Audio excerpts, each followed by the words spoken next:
അല്ലെങ്കിൽ തന്നെ അതിൻ്റെ ഒരു പശ്ചാത്തലവും പ്രത്യേകതയുള്ളതാ.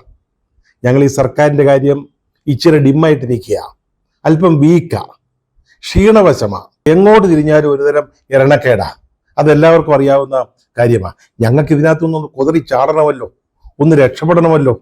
ഞങ്ങൾ വലിയ പ്രതീക്ഷയോടാണ് ഈ അയ്യപ്പ സംഗമം നടത്തിയത്.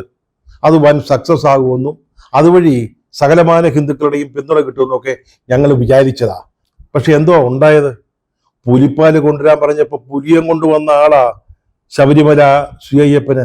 അത് ഓർത്തില്ല. അത് ഓർക്കാതാണ് ഈ സംഗമം എന്ന് പറഞ്ഞ് കയറി കളിച്ചത്. ഇപ്പോ സംഭവിച്ച അയ്യപ്പ കോപം കാണുമ്പോൾ സത്യം പറഞ്ഞാലേ പേടി വരിക. സംഗമം കഴിഞ്ഞപ്പോഴല്ലയോ ശബരിമലയിൽ നടന്ന ഈ തീവട്ടി കൊള്ള, സ്വർണ്ണ കൊള്ള, അതിൻ്റെ ഈ വിശദാംശങ്ങള്, രഹസ്യങ്ങളൊക്കെ പുറത്തു വരുന്നത്. ഇനി അതിനകത്തുനിന്ന് രക്ഷപ്പെടാൻ എന്തുമാത്രം കഷ്ടപ്പെട്ടാൽ പറ്റും?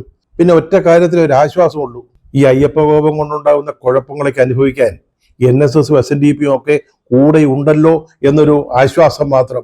ഈ ഒരു സിറ്റുവേഷനാണ് ഈ ഫാൽക്കെ അവാർഡ് വരുന്നത്. അപ്പൊ അദ്ദേഹത്തെ ഒന്ന് ആദരിക്കാം. മോഹൻലാലേ ശരണം, ശരണം, ലാൽ സലാം എന്ന് വിളിക്കുക തന്നെ. അതുകൊണ്ട് ഞങ്ങൾ കുറച്ച് പൈസ മുടക്കി മോഹൻലാലിന് ആദരവ് നൽകുന്ന ഒരു വലിയ ചടങ്ങ് സംഘടിപ്പിച്ചു.